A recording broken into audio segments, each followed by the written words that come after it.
Well, time for a fairly quick and reflective video to end what has been a remarkably fun season. We are back today for game week 38, the final match day of the Premier League season. We're going to briefly preview Luton versus Fulham, which is now virtually a meaningless game. And of course, we'll give our predictions for the rest of the final day in the Premier League, but there are still a couple of other battles to be decided. Give me your score predictions for this weekend's action. See if you can beat or match my score in the final Luton Town Premier League preview, because of course our flagship show, the Championship Predictions, that started with Luton Town interest in them, is now going to be returning to a Luton Town interest next year, and Luton will be part of the Championship Predictions once again from next season. So for now at least, certainly for another year, the final Luton Town Premier League preview. But don't be worried, there's plenty of other stuff about. We've had the League 1 and League 2 playoff final previews in the last 2 days. You can find them if you've missed them up in the eye above. We also did the second leg of the Championship playoff semi-finals. We'll be back with the final next week, as well as a few manager specials, with a couple of clubs making some decisions imminently. But for now, let's have a quick look ahead to Luton Town's final Premier League game, barring a 13-goal swing between Luton and Forest, which I think, given that we've got Fulham at home and they are away at Burnley, might not be happening somehow. However, we have put up the best fight of the 3 promoted sides. We've taken it to the penultimate weekend, and it all started so well against West Ham. Sambi Lokonga popping up with his first goal since 2021, and he's deserved that moment for his loan spell. I know he's had a couple of frustrating injuries, but when he's been fit and firing, he's been one of the star players in the team and was an instrumental part of that best day of the season, the 4-0 win at home to Brighton. Of course, for much of the season, like the West Ham game, it was a case of what might have been. Injuries very much the deciding factor of the day again. Ross Barkley forced off late in the first half, and the game sort of swung in momentum from then. Luton lost any control they had. West Ham were coming on strong anyway, and in the second half, they turned into a different team. And unfortunately, it's another lead that has been let slip by Luton Town. Pretty much story of the season. A number of key defenders still missing to the very end, and a number of other players not back to full fitness. But it was nice to see Chio Ogbene again. Of course, Adebayo looking stronger by the week, but he's just come a little bit too late. And unfortunately, narrowly and far better than people expected, Luton Town will go down to the Championship. No Derby County record though, which a number thought pre-season. Given the spend, it's been a fabulous effort. Given the injuries, particularly in defensive areas, and a lineup that's gone out at times, it's been a great effort. And I hope that Sunday almost becomes a celebration against Fulham. Let's be honest, their season has petered out in recent weeks. They've been very good at home for most of the season, pretty dismal on the way. And I just hope that Luton can go out with a win and a celebration, because in truth, we know that for 2 or 3 of these players, it will probably be the last time we see them for very different reasons. You've got a couple of players at the other end of the squad that maybe moved on, but also at the top end of the squad. I don't see Ross Barkley playing in the Championship next season. I don't see Teden Mengi being there, given the fact he was touted with clubs in January. And albeit he had an injury at a crucial time of the year, Adebayo's had a very impressive first Premier League season, and I think will be on the radar of a few clubs. So there's 3 or 4 that will probably inevitably move on. It's the way Luton have always operated. Accept good offers and then replace them for less with players that become just as good. It's the way we've worked, and it's been successful. The key though is Rob Edwards staying. I mean, you saw the ovation he got at the end of the game last Saturday, and the team, because it has been a remarkable season. Probably like most fans, I never thought I'd see Premier League football. Although I'd been to games as a kid, my first season ticket, the first time I could afford it, was when I was in my final year of school, which was the -30 season. The season tickets for kids were put down to 50 quid, 100 quid for young adults. And it brought a lot of the generation in from a low working class background that are now the fans that have followed them all the way up to the Premier League. And it's been a remarkable rise. There was a lot of appreciation at the end of that game, even applauded off by the West Ham fans in the end. And let's be fair, if we take away the fan side and maybe the bias side in terms of what might have been with injuries and that, there is no doubt when you look at social media, forums, entertainment, media, whatever it might be, Luton have definitely provided a bit of entertainment in this Premier League season. They've become a favourite with a number of neutral fans. They've become a side that people want to watch, and that they've made Luton fashionable, which is something that our town has only ever been known for bad things. So there's a lot to be proud of what we've achieved. And look, it's ultimately a failure. It's ultimately a fairly low points total. But Luton fans will of course take solace in the fact that it's 3 more points already than a certain team achieved a couple of years ago.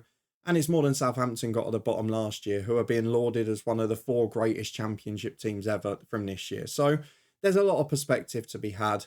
It was always going to be a thankless task, and given how many people thought we'd break Derby's record, given that we couldn't be taken seriously and we're going to be down by Christmas, to go to the penultimate game would have been the 3rd from last game if it weren't for point deductions, and to be in with the mix, you've got to say that that's a great effort, especially given the 12 or 13 injuries at a time and not having centre-halves for a huge number of weeks, and certain situations during the season which just went beyond football, such as the Tom Lockyer one. But overall, a very good season. I really hope it finishes in style and with a celebration.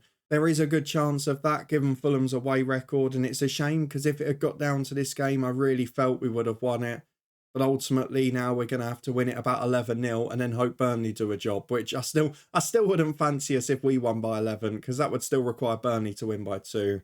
For this game, though, I am going to go for a glorious finish, and because I want to give you guys the chance to beat me in the comments again, I'm going to go for a fun one, and I'm going to go for Luton to keep a clean sheet and to win by 3-0 in style, because there will be 2 or 3 players now, whether we like it or not, after a great season of effort, have got one last chance to put themselves in the Premier League shop window. They won't want to wait another year to come back up. I'm going for 3-0 to Luton Town, but with that out of the way, let's move on to matchday 38 and see what we've gone for the rest of the Premier League weekend. Of course, a few things to be decided on the final day. We'll focus on those games as we go along. But before we start, I need to give a quick recap of matchday 37, where 4 of you beat my score, 1 of you matched it, but no one reached double figures. It was a tough one to call. So a few regulars in there. W and G level with me on 5. Both hit by the Villa comeback late against Liverpool and didn't get that perfect score in the end. That was the reason we were further down the table. On 6, 1 above me, Steve always finds a way to nick past me. Kieran got 6 as well, another regular. Chris got 6, another consistent effort from you. A matchday winner, another regular Mello. 8 points for you. Perfect score for Everton. A cracking effort on the penultimate weekend. Let's move on now to matchday 38 and see what we've gone for on the final day. I have gone for a number of goals. I'm hoping we'll see some crazy ones. I've chucked 1 big score in because there's always one on the final day. Hopefully it'll be 13-0 to Luton, but I'm not sure that's quite going to happen. So I've gone for Arsenal v Everton. Arsenal to do their job and win by 2-0. I can actually see that being much tighter than people think. There was an assumption that if Spurs had got a result off City in midweek, Arsenal would just go and win the league. But I'm not sure that Arsenal are going to have an easy day against Everton. They will get the win though, in my opinion. Not sure it's going to be enough, as you can see further down. I've gone for Brentford to lose 2-1 at home to Newcastle, who in my opinion will find a way to snick 7th place from Manchester United, who I've put to draw 1-1 at Brighton. If those things come together, no European football for United unless they win the FA Cup. In that case, Newcastle will then miss out again on the Conference League. United just pipped past Newcastle in midweek. Should have been a penalty for Newcastle though, shouldn't it? Great to see Casemiro bouncing back though in style. Burnley v Nottingham Forest. I've gone for the Burnley victory, similar to Luton really, just to finish in style. I think Forest will be very relaxed because they now know they're pretty much safe as long as it doesn't get out of hand as a scoreline. And I don't think Burnley are capable of that anyway. Taiwo Awoniyi just coming back to fitness. And to be fair, Burnley always gift a goal to opposition. Forest don't look like scoring too often. And by the way, they've got away with it this year because even with those points, they'd still be below what was previously the record low for getting relegated unless they get a win in this game. So definitely work to do for them. I still don't think they've improved after sacking Cooper. Chelsea v Bournemouth, I've gone as my crazy one for the day. I've gone 4-2 to the hosts, who have remarkably pushed back up to the top 6 and now look like they're going to finish there as well. Anything other than a defeat and they will be pretty much secured in 6th place. Crystal Palace versus Villa, I've gone for the big form to continue for Palace. A 3-1 win at home there. Villa look jaded. They're not really at it at the moment. But to be fair, they fought back late against Liverpool with one fortunate goal and 1 bit of poor defending. And although it's going to be a tough game against Palace, they've got their top 4 place secured. So they've done their job for the season. Big fair play to them.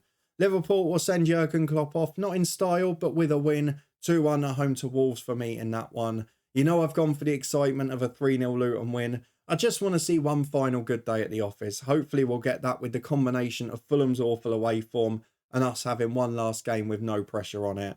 City versus West Ham United. I'm going for City to make it 4 in a row. Will it be history? I think it will. 3-1 for me after maybe a slightly stickier start. I was tempted to go big because their record at home to West Ham is excellent in recent years. The one that Moyes hasn't really been able to get a hold of at all. However, I know that City against Aston Villa last time, they made it tricky. They're not often that convincing on the final day when it's gone to the wire. They normally nick them pretty narrowly. So I do think they'll do the job. I'm going to go 3-1. And at one point, maybe them to get pegged back level or go behind. Sheffield United versus Spurs is the final one. I know Spurs have been in rotten form. You could see how visibly annoyed Postecoglou was by the mentality in the crowd during the week. It was a frustrating one all round for him as the media were questioning him. And then it was almost a silent stadium, sort of wanting City to win so Arsenal couldn't win the title. As a man that's clearly got a winner's mentality, he was not enjoying it, was he? But they are going to bounce back for me against Sheffield United.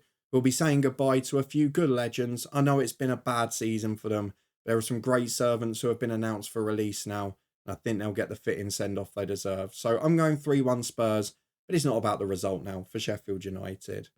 So those are my predictions for matchday 38. No miracle or 13-goal swing. I think I'm just going for a 4-goal one between Nottingham Forest and Luton. So not enough to save the Hatters. I've gone for City to win the title. I've gone for the top positions to basically stay as they are down to 6th, with Newcastle then leapfrogging Manchester United into 7th, which will be the final European place in the Europa Conference League unless United win the FA Cup. Let me know in the comments if you agree or disagree. Give me your score predictions for this weekend's action. No recap to come from it, so you're playing for pride this weekend. But of course, there is a lot more to come on the channel, including a Championship playoff final preview next week, and our League One and League Two playoff finals. They take place this Saturday and Sunday. You can find those previews up in the eye above. This full match day on Sunday afternoon in the Premier League is one I'm going to make the most of. As a Luton fan, it's a dream season. It's ended in slight disappointment. But ultimately, back to a league with no VAR, and we've competed at the top level, which no one expected we would. Hopefully you enjoyed this one and this season of Luton Town previews, something a bit different that we may or may not ever get to do again. If you enjoyed it, please chuck a thumbs up on it. Subscribe to stay up to date with everything over the summer on the podcast. We're also going to be debuting with live streams on this channel soon, so keep your eyes peeled for that as well. You've got the other previews for the weekend up in the eye above. And we'll be back next week to preview the richest game in football and see who'll be replacing Luton Town in that final Premier League spot for next season.